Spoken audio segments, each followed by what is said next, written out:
Seguimos aquí en Poder Pensar. Vamos a recibir a un hombre prácticamente de la casa, Arturo Borges, con quien hemos hablado muchísimas veces del tema del tránsito y bueno, y seguirá siendo tema lamentablemente, Arturo, durante mucho tiempo. Conversábamos recién fuera de cámaras de, bueno, es una especie de máquina de picar carne, lamentablemente, aunque suene fuerte, lo que pasa en las calles y carreteras del país todo el tiempo, ¿no? Sí, antes que nada, bueno, buenas tardes, gracias por la invitación y es un tema que realmente nos tiene muy preocupados. No vemos que haya un cambio de conducta en la gente. Creemos que lo que se menciona por alguna parte de las autoridades como política de tránsito la vemos muy fragmentada. Tenemos 14, 15, 19 políticas distintas, por lo tanto no hay una estrategia en común. Y eso trae aparejado que hoy estemos lamentando unas cifras, unos guarismos, que en el ICEP estuvimos haciendo un poco en relevamiento de lo que llevábamos a 3 meses y medio desde el 1 de enero, y andamos en un guarismo de por 100.000 habitantes, 20 personas y fracción muertas. Si lo tomamos como un riesgo para el tránsito, estaríamos en el doble por 100.000 vehículos, por ejemplo. Es el peor guarismo que tiene la región. La invitación parte de datos que se conocieron en la Semana de Turismo, Semana Santa, que por lo general suele ser un medidor allí de lo que pasa en rutas y carreteras porque se mueve muchísima gente. Y se hablaba de 15 fallecidos en la semana, de casi 500 accidentes, de casi 100 también heridos de gravedad, más otros decenas y decenas que quedaron con algún tipo de lastimadura o de daño en su cuerpo. Son cifras impresionantes. Sin embargo, nos dicen, bueno, son incluso menos que las del año anterior.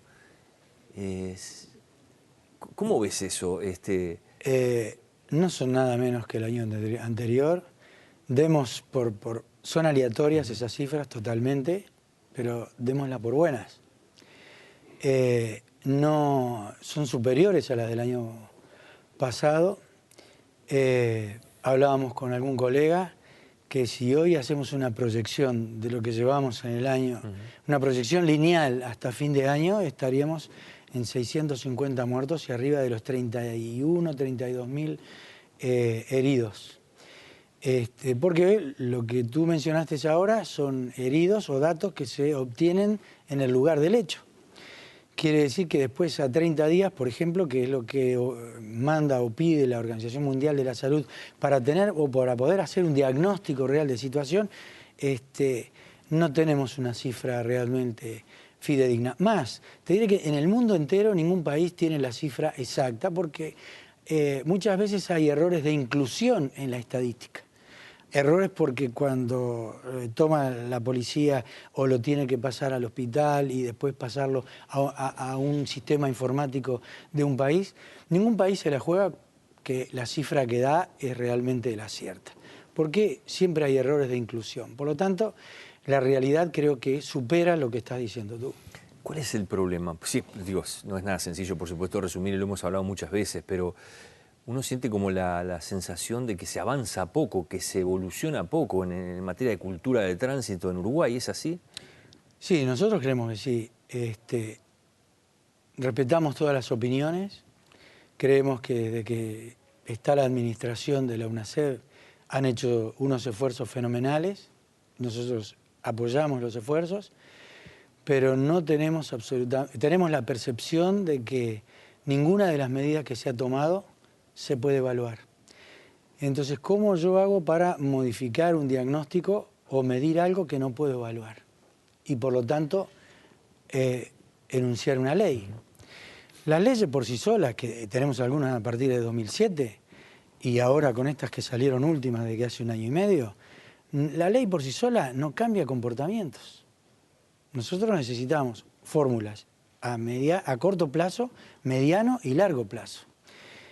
A corto plazo, las medidas que nosotros podemos extrapolar de otras sociedades es una educación y una fiscalización objetiva y férrea. Ahí hacemos agua, en los dos lados. En la parte educativa no tenemos formación para los conductores, ni siquiera para el peatón desde la escuela, aunque esté mencionado en nuestros programas formales la formación ciudadana, bueno, nosotros hemos hecho una breve encuesta por las escuelas y a no ser aquellas que tienen una sugerencia, que trabajan en el tema de hace tiempo o tienen una sugerencia de la inspección, no tienen nada programado para este año sobre educación vial. Luego están esperando que alguien vaya y dé una charla, que sabemos que esto no funciona. ¿Por dónde hacemos agua? Por el otro lado, en la fiscalización. No tenemos una fiscalización, sobre todo en el interior, no estoy hablando tanto de Montevideo, pero en el interior tenemos casos reales donde la fiscalización muchas veces no se ajusta a criterios iguales, ¿verdad? Entonces, ahí tenemos otra laguna que complica la historia. Entonces, a corto plazo necesitamos una formación que no son las campañas publicitarias, que el efecto de la campaña termina con la campaña misma. Y por otro lado, no tenemos una fiscalización férrea, dura, con nivel. En otros países más, donde este tema se toma con más detenimiento y más en serio, por decirlo de alguna forma, esa formación a la que hacías referencia, ¿dónde se da? Bueno, se da a todos los niveles. Si hablamos de Estados Unidos, se da desde la primaria hasta nivel medio, y superior inclusive. En Europa es como formación ciudadana, se da en el ámbito formal, como materia transversal, tampoco es una materia que sí. Francia, por ejemplo, lo tiene prácticamente en todos sus niveles. Pero ¿qué sucede? Ellos parten para poner medidas de otras culturas. Primero eso, ¿verdad? Es decir, nosotros no podemos comparar la cultura europea americana con sudamericana, con respeto de todo, ¿verdad? Entonces, cuando a ellos se les aplica una medida, ellos saben que tiene un rigor detrás, que es muy importante, pero además se le ha convencido a esas sociedades de que la fiscalización es en beneficio del individuo, inclusive del infractor. Nosotros nos llegan a poner una multa, nos para alguien para inspectar, para hacer una sanción y creemos que el fin es recaudatorio. Y quizás lo que hace es salvarnos la vida, ¿verdad? Mucha gente va a dar un examen aquí y porque lo pierde porque no respetó el cartel de pare, y cuando vuelve a la escuela de conducción dice, el inspector me mató por un cartel de pare o que no di la preferencia en un ceda al paso. Y uno tiene que decirle, ¿te perjudicó o te habrá salvado la vida? Entonces, partimos de diferentes culturas. Por lo tanto, lo que funciona en otros países no quiere decir que funcione también acá, porque partimos de contextos diferentes. Arturo, ¿qué está pasando en las carreteras? Si uno empieza a hacer una especie de seguimiento, tú decías, bueno, de repente la propia información no permite tener una evaluación más certera de lo que está pasando, pero ¿qué tipo de cosas pasan todo el tiempo en las carreteras uruguayas que llevan a este montón de accidentes que en una semana, bueno, pueden llegar a ser 500? Y primero que la constante sigue siendo el error humano. Y la gente cree que en la ruta se puede manejar más fácil que en la ciudad. Y es al revés. En carretera tenemos que partir del principio de que la carretera no hiere, mata. El error mata. Que los diseños de estructura vial que tenemos son de muchísimos años atrás y no dan, es el diseño que tenemos hoy de muchas rutas y el trazado, no dan margen al error. Uno se equivoca, pestañea y fue. Y por otro lado, está saliendo a la ruta mucha gente con vehículos nuevos, que esta mejora socioeconómica ha traído la posibilidad que el individuo de una moto suba a un auto, y estamos viendo que hay una cantidad de imprudencias que el individuo está haciendo y se cree que tiene un vehículo que va en un acorazado alemán, y no lo va. Sobre todo el factor velocidad. Y ese es un tema interesante, porque uno podría decir, bueno, podríamos estimar, hacer un cálculo de probabilidades en qué rutas vamos a tener más accidentes o menos accidentes, y todo el mundo se tira, bueno, a las rutas, a la 1 o a la interbalnearia, porque ahí vamos a tener tránsito denso. A tránsito denso hay menos posibilidades de siniestros, y justamente la mayor parte fue por aquellas rutas donde no hay tránsito, donde el individuo está solo, se aburre, la ruta narcotiza de alguna manera al cerebro y el individuo se distrae más fácilmente, se fatiga más fácilmente, y como no viene rodeado de otras cosas, bueno, no toma la precaución necesaria de andar a altísima velocidad, donde una fracción de segundo de distracción significa un daño muy importante o la muerte, como hemos visto. Sobre todo en las rutas, reitero, la 26, parte de la 8, que hemos tenido el último, ¿verdad? La 3, pero en momentos en que quizás no había tránsito y 2 vehículos se dan de frente. Es curioso. Arturo, si tuvieras que dar un mensaje, hace mucho que estás trabajando en este tema, pero bueno, algo por donde empezar como cambio cultural, por lo menos un primer paso que se debería dar para asumir esto, ¿no? Que es una tragedia permanente que se está viviendo. Hay muchas cosas que uno pensaría, ¿verdad?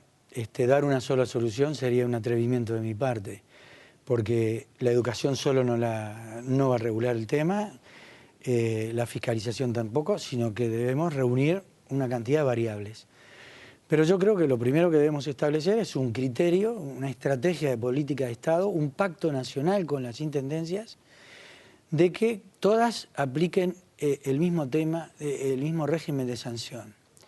Los exámenes de conducir tienen que tener otro rigor que no tenemos hoy, tienen que ser mucho más rigurosos y que el director de tránsito y el intendente sean las voces más eficaces que puede tener una ciudad, hablando de este tema. Ahora viene la campaña electoral.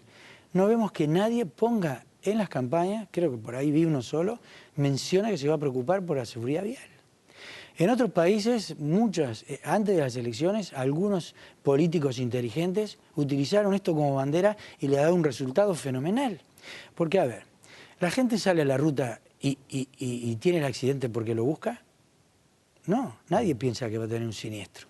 Por eso nosotros decimos accidente y siniestro, porque no todos son evitables. No vengan con eso porque hay algunos en los que nosotros vamos a hacer la pericia que uno lo podría haber evitado y el otro no. Por lo tanto, para uno fue un siniestro y para el otro el accidente. O sea que la evitabilidad general no existe.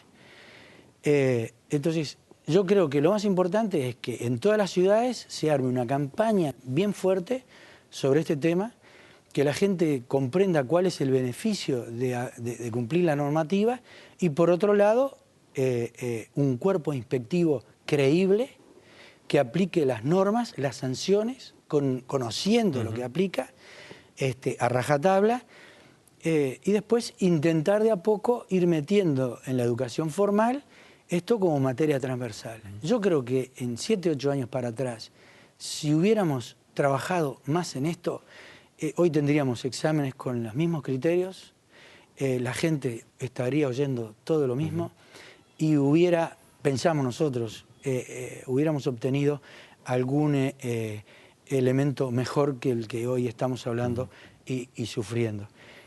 Es una visión muy particular, pero creemos en la fiscalización y creemos en la formación del individuo. Y la gente nos dice, bueno, sí, pero siempre va a existir el error humano. Muy bien, pero ¿cómo hago para minimizar el error humano? Los tengo que capacitar. Arturo, gracias por haber estado. Al contrario, gracias a ustedes. Nos vamos despidiendo aquí, nos vamos a reencontrar la próxima semana en Poder Pensar, los esperamos.